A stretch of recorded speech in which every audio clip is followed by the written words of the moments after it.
Ja arvoisat Sitran kumppanipäivän osallistujat, distinguished international guests, ladies and gentlemen, I'm so sorry I have to start with a couple of words in Finnish so that you have to think something else a couple of minutes. Mä en malta olla aluksi sanomatta muutama sana suomeksi ja sen jälkeen menemme tähän päivän teemaan. Oikeastaan syy, miksi aloitan suomeksi, on se, että me jäimme tuossa etupenkissä miettimään, että mistä tuo termi maailma ja me on niin kauhean tuttu. Ja kauppa- ja teollisuusministeriön ja Sitran yhteinen käsitys on, että se taitaa olla tuttu Suomi-Neuvostoliitto-seuran vanhasta julkaisusta, jota joskus menneinä aikoina ahkerasti luettiin. Nyt se on otettu hyvään tarkoitukseen. Joku voi sanoa jälleen, tai joku toinen voi sanoa siitä huolimatta. Mutta joka tapauksessa se on nyt tämän päivän tietynlainen otsikkomme, ja olemme erittäin iloisia siitä, että koko tämä päivä on kerännyt hyviä ystäviämme, kumppaneitamme ja voi sanoa työtovereitamme eri aloilta kiitettävällä tavalla. Päivä on osoittanut, että sitä tarvitaan.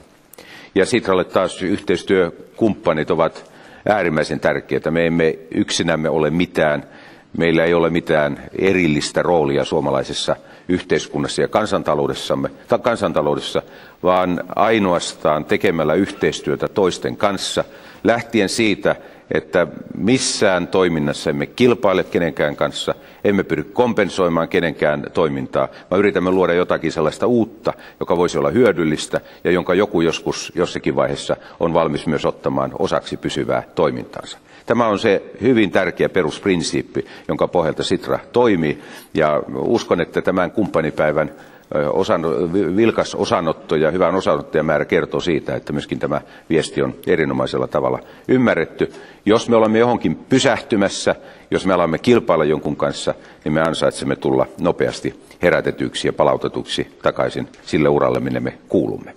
Mutta ilmeisesti näin asianlaita ei ole, päätellen siitäkin, että täällä kumppaneita on todella runsaasti paikalla. Ladies and gentlemen, welcome to Citra's Partner Day 2007.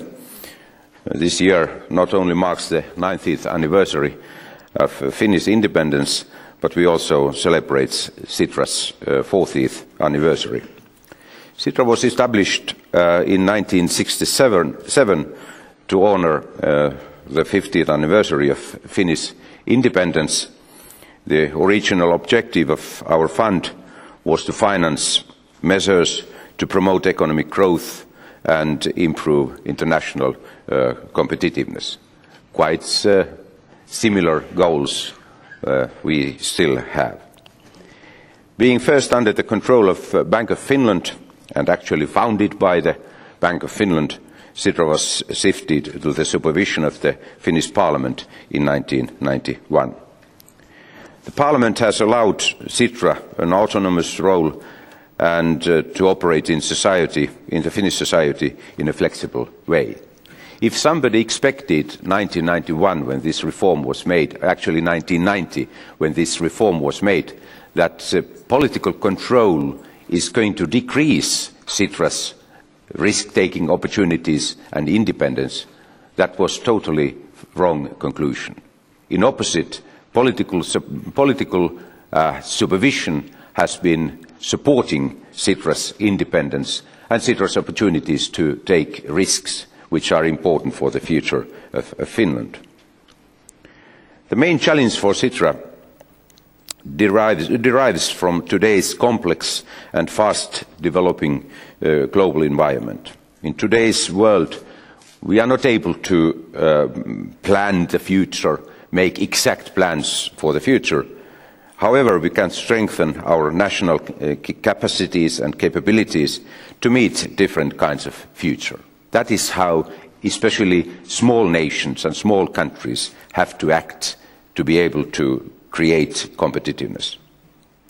Therefore, Sitra will strengthen its foresight activities and multi-stakeholder strategy processes. These tasks can help us in identifying the future opportunities and weaknesses of Finland's competitiveness.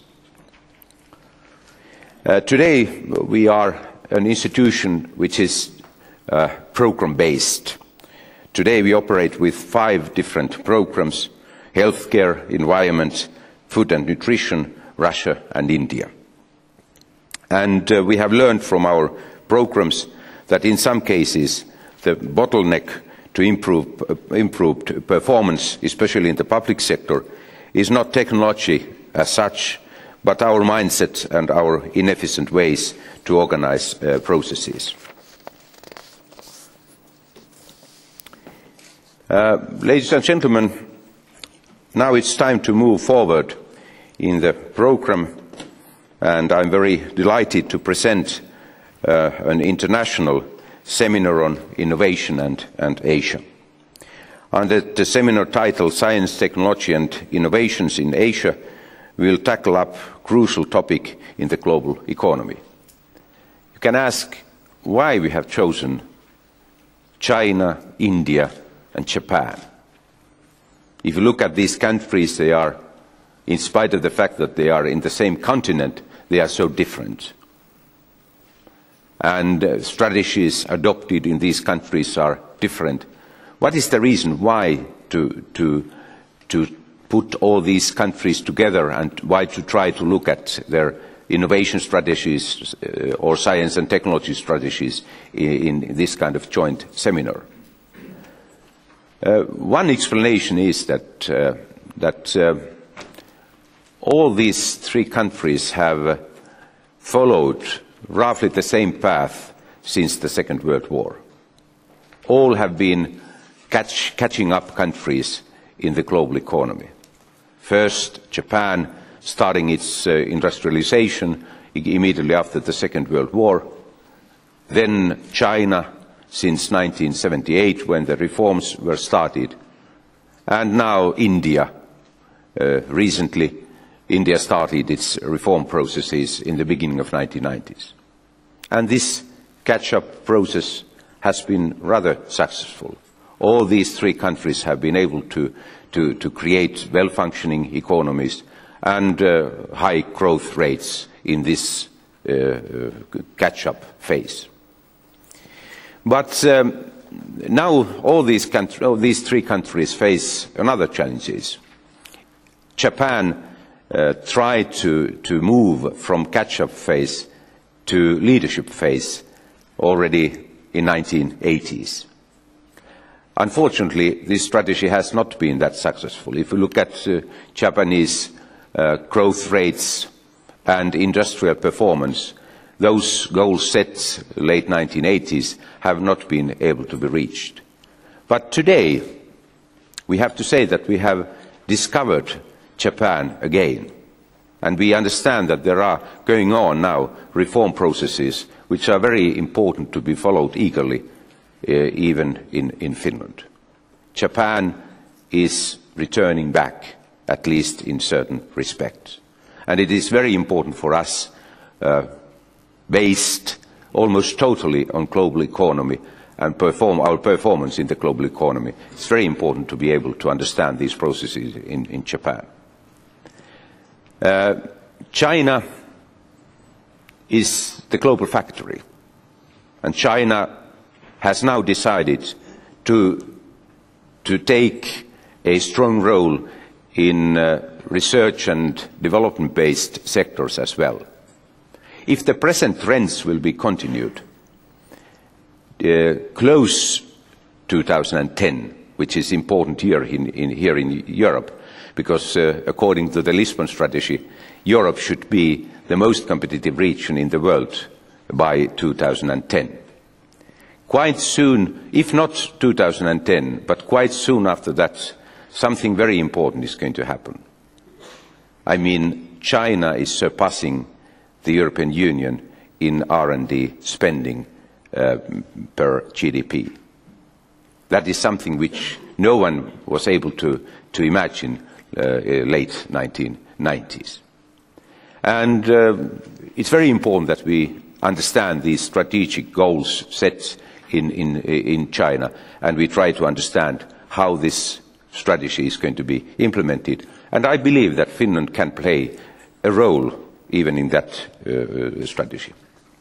And finally, India, a country which has different type of industrialization strategy compared with China, which has put a lot of efforts in R&D and especially information technology from the beginning of its reforms in 1990s.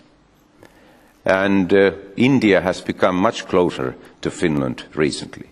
And we in Sitra have tried to assist us to find India. I believe that our India program has been a success story. With very, very tiny resources, we have been able to create broader interest in China, in India, excuse me. And now we have put all these three countries together, and we are trying to concentrate especially science, technology and innovation.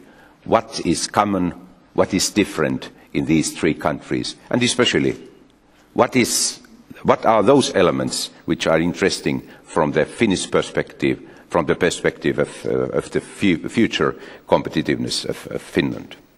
And now we have a great opportunity to hear and learn from Japanese, Chinese and Indian experiences in building future on the basis on not only on industrial development but science, technology and innovation as well. Now I would like to give the floor to Dr. Mikko Kosonen. He is newcomer at Sitra. We are used to notice that from the public sector we are losing the best qualified people to Nokia, especially from the beginning of 1990s that has happened. But now he is an exception. He is coming, like we say in Finland, vastavirtaan. So he's going against this tide. He's coming from Nokia to public sector, or if in the case of Sitra, very close to the public sector, let's say so. And Mikko is responsible for Sitra's new Innovation and Solutions unit, and he has started at Sitra 1st of August, so rather recently. And now I will give the floor for Mikko, and if something is going well, Sitra has organized everything fine, and if it's going wrong, it's his fault. Thank you.